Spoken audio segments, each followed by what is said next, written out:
La Iglesia de Jesucristo de los Santos de los Últimos Días, bajo la dirección de la Primera Presidencia y el Quórum de los 12, presenta Fortaleciendo el Hogar.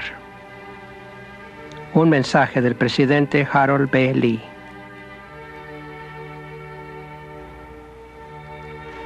These are challenging times. Nos hallamos en tiempos difíciles. Por todo el mundo existen influencias que procuran acometer el hogar, las relaciones sagradas de esposo y esposa, de padres y sus hijos. La misma influencia perniciosa tienen por delante nuestros miembros adultos de la Iglesia que no están casados. Cuán afortunados somos en poder tener en medio de todo esto las enseñanzas de nuestro Señor y Salvador Jesucristo que dirige la Iglesia. Son nuestras sus palabras y las de sus profetas para ayudar a fortalecer nuestros hogares y traer a ellos mayor paz y felicidad.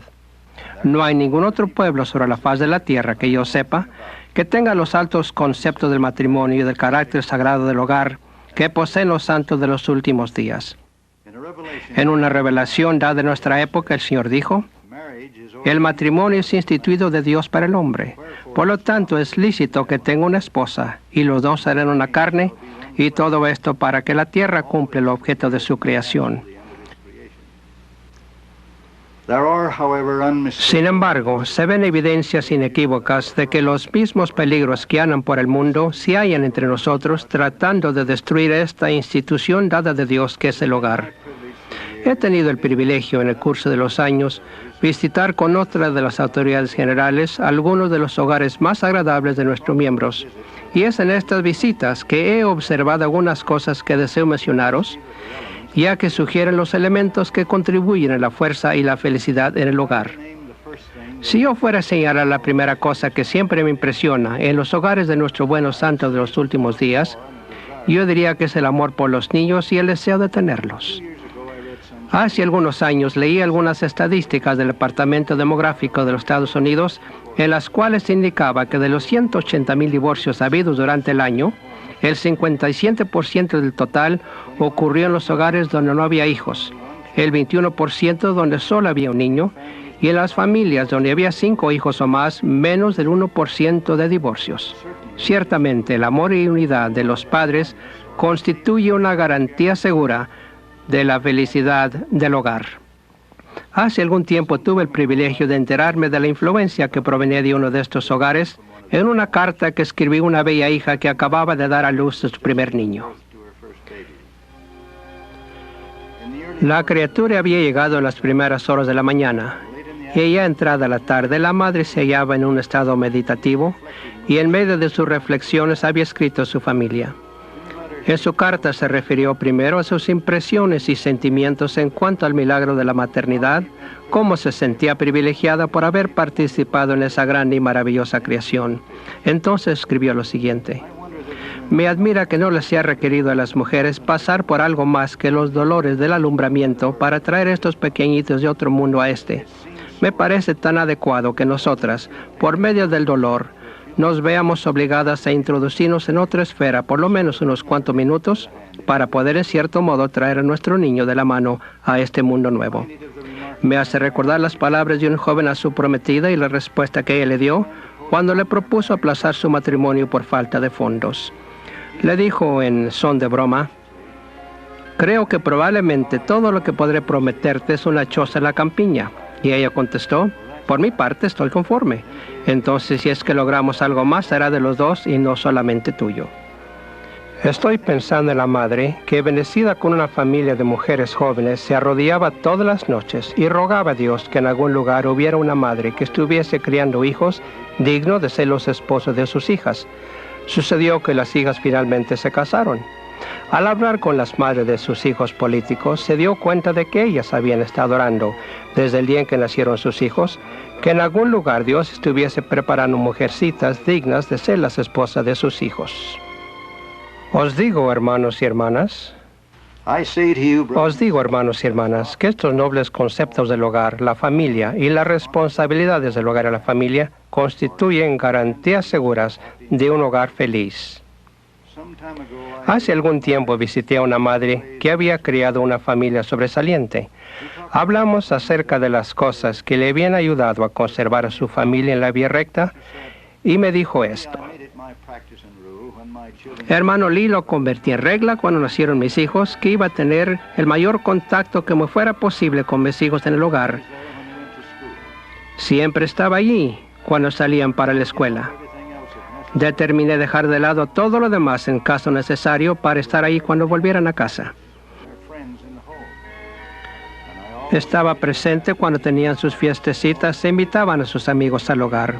Y siempre esperaba cuando mis hijos salían de noche a fin de recibirlos cuando volvían, porque descubrí que en esos momentos yo podía establecer la franqueza entre nosotros. Y esto me permitía gozar de su confianza, la cual con el curso de los años se constituyó en un compañerismo que los mantuvo a salvo en tiempos difíciles. ¡Qué bendición es tener una madre con tal prudencia! Los hijos que en esta forma son instruidos, con quienes las madres y padres han establecido tal compañerismo, en épocas de inquietudes y tormentas se volverán al padre y a la madre como el barco que en medio de la tempestad se esfuerza por llegar al puerto. En calidad de padres, nuestra es la responsabilidad de enseñar la castidad a nuestros hijos, para que contraigan matrimonio limpios de la transgresión sexual. Aparentemente, por motivo de la importancia que él vio en cuanto al amor en el hogar, el apóstol Pablo hizo esta afirmación: maridos, amad a vuestras mujeres así como Cristo amó a la iglesia y se entregó a sí mismo por ella. Así también los maridos deben amar a sus mujeres como sus mismos cuerpos, que significa desde luego su vida. Y otro profeta condenó en estas palabras la infidelidad de los hombres hacia sus compañeras y a aquellos que habían fracasado en su responsabilidad como padres. Porque yo, el Señor, he visto el dolor y he oído el lamento de las hijas de mi pueblo en la tierra de Jerusalén. Sí, y en todas las tierras de mi pueblo, a causa de las iniquidades y las abominaciones de sus maridos.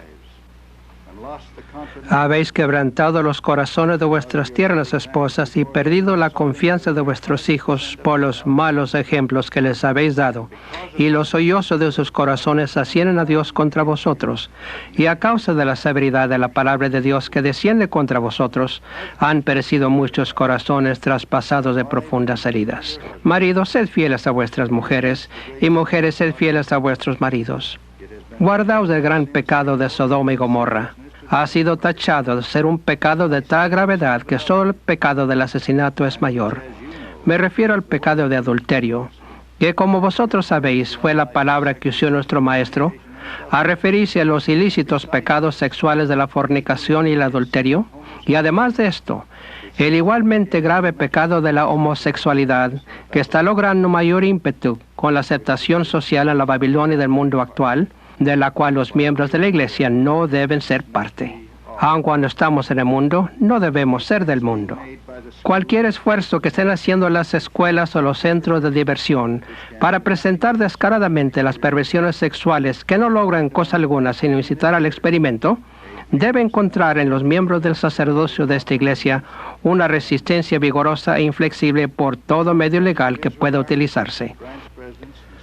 Los jueces comunes de Israel, nuestros obispos y presidentes de rama, nuestros presidentes de estaca y distrito no deben cruzarse de brazos y dejar de aplicar dentro de su jurisdicción correspondiente las medidas disciplinarias claramente expuestas en la ley del Señor, ni dejar de proceder según lo declarado en instrucciones claras y sencillas que no pueden interpretarse equívocamente. Jamás debemos permitir que la misericordia supuesta extendida al pecador no arrepentido robe la justicia en la cual se funde el arrepentimiento verdadero de prácticas inicuas.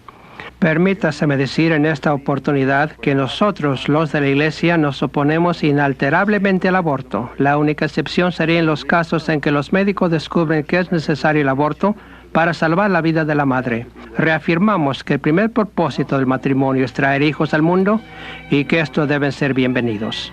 Ahora bien, posiblemente algunos de vosotros habéis cometido errores, indudablemente habéis pecado. Satanás, el maestro de mentiras, tratará de haceros creer que porque habéis cometido un error, todo se ha perdido. Intentará persuadiros a que continuéis llevando una vida de pecado. Esta es una mentira muy grande. Uno puede arrepentirse de todos los pecados, salvo el pecado imperdonable, que es el pecado contra el Espíritu Santo. Y por el poder de la redención y el Evangelio de Jesucristo, todos los pecados pueden ser remitidos. Pero esto no puede llevarse a efecto, sino hasta que nosotros, los que hemos pecado, hayamos hecho cuanto podamos, como lo han enseñado los profetas, por rectificar el mal que cometimos a la vista de Dios. En una palabra, arrepentirse significa apartarse de lo malo que habéis hecho a la vista del Señor y nunca volver a repetir ese error. Entonces podemos lograr el milagro del perdón. Pero ¿cómo puedo saber que el Señor me ha perdonado mis pecados?, podréis preguntar. En el libro de Mormón hay un ejemplo que da la respuesta.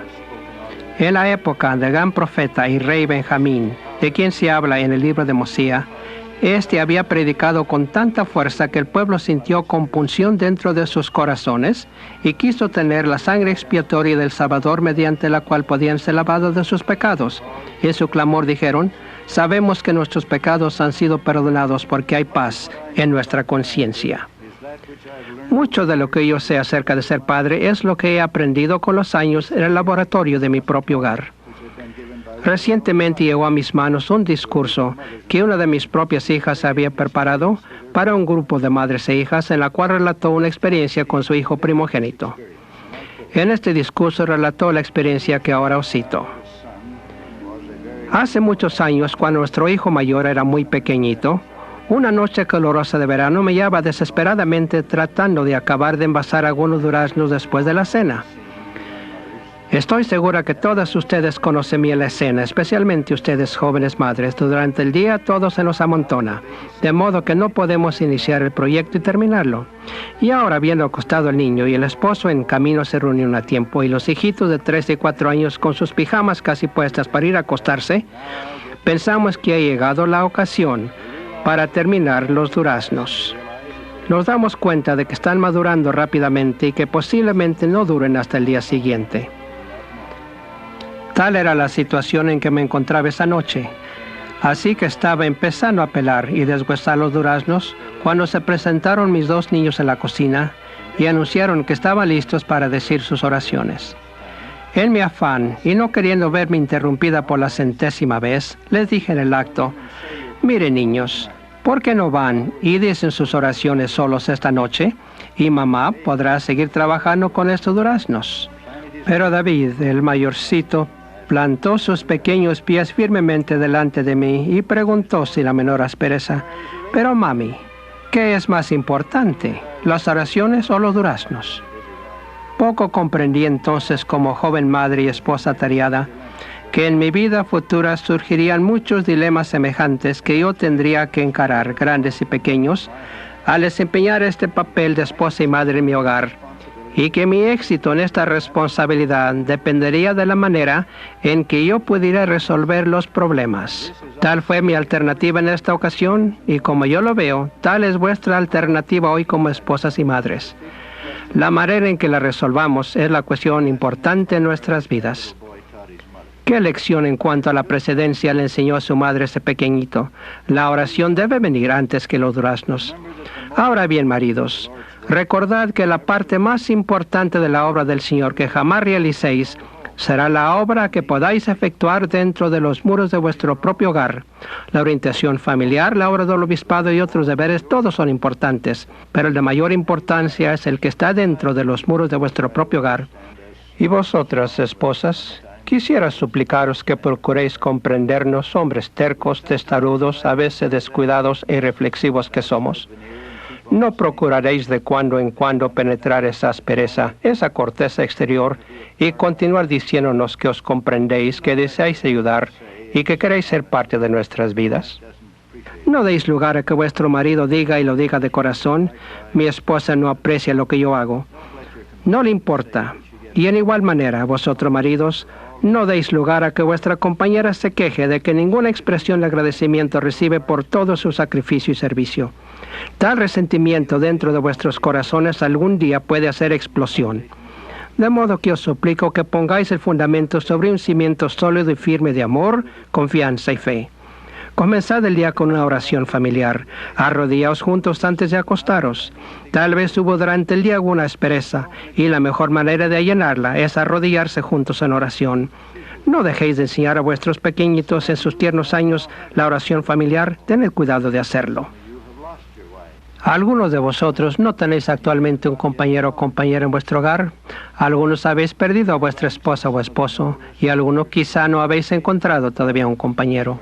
En nuestras filas se hallan algunos de los miembros más nobles de la Iglesia, miembros fieles y valientes que se están esforzando por vivir de acuerdo con los mandamientos del Señor, por ayudar a edificar el reino sobre la tierra y servir a vuestros semejantes.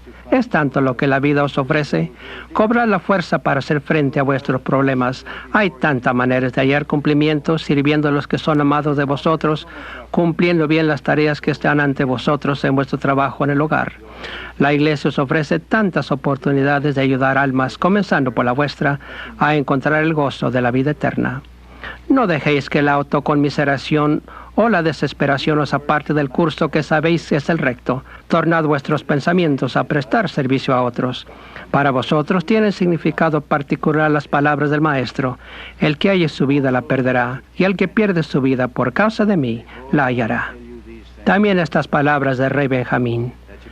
He aquí, os digo estas cosas para que aprendáis sabiduría, para que sepáis que cuando os halláis en el servicio de vuestros semejantes, solo estáis en el servicio de vuestro Dios. Dios conceda que los hogares de los santos de los últimos días sean bendecidos y que en ellos se logre la felicidad aquí y el fundamento para la exaltación en el reino celestial en el mundo venidero.